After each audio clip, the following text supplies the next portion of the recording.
And the U.S. Congress is eyeballing a bill that would give cash vouchers to owners who turn in their old cars. The so-called Cash for Clunkers program would offer up to $5,000 toward a new, more fuel-efficient vehicle. The bill aims to boost car sales, which have taken a dive recently amid the global economic downturn. Craziness. An earlier version of the Clunkers bill was killed after staunch opposition by United Auto Workers Union officials, who said it favored imports over American-made cars. The new measure awards an extra $1,000 to buy vehicles assembled in the U.S. It's absolute hypocrisy, absolute double standard. Obama is the greatest con artist of our time. He says to the auto industry, you guys have to prove viability. You have to show me a model that gets you profitable. They submit a plan and he says, this is not good enough. I'm giving you 30 more days or I'm giving you a little bit more time. Now, notice what happens. When Citibank needs $20 billion, they get it right away. They don't have to prove anything. They don't have to tell where the money is going. They don't have to say how many billions go for bonuses. They don't have to say how much of it goes to Dubai or other foreign countries. The duplicity of Obama couldn't be more evident. We had last week Geithner coming forward with another $100 billion, followed by really another $1 trillion for derivatives only. And now we're being told that the automobile industry has not gone far enough towards proving its viability.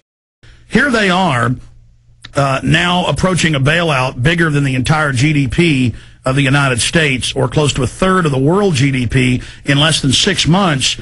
And Limbaugh and Obama are both for trillions to the banks. They divert us with the billions in bonuses. Limbaugh says he's for that. But what about the private shareholders who are really getting the lion's share of the trillions, not just the billions? And then they say, but you're a socialist if you want to help these evil, corrupt auto companies. And then there's endless discussions. It's a fad to bash the auto companies. And they're certainly not perfect, on the news and in the culture.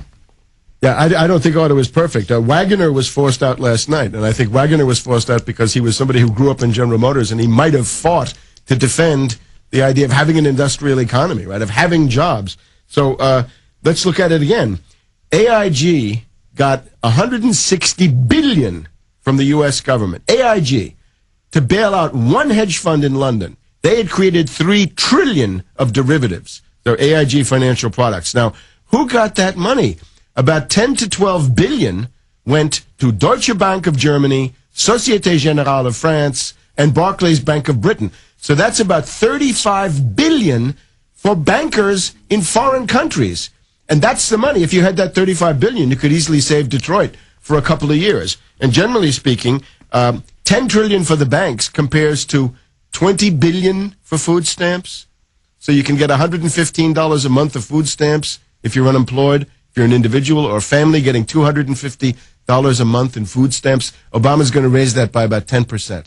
$40 billion goes to prolonging unemployment benefits, so you get a few more weeks on the dole. And at the same time, the trillions are flowing, and above all, a lot of the recipients are in foreign countries.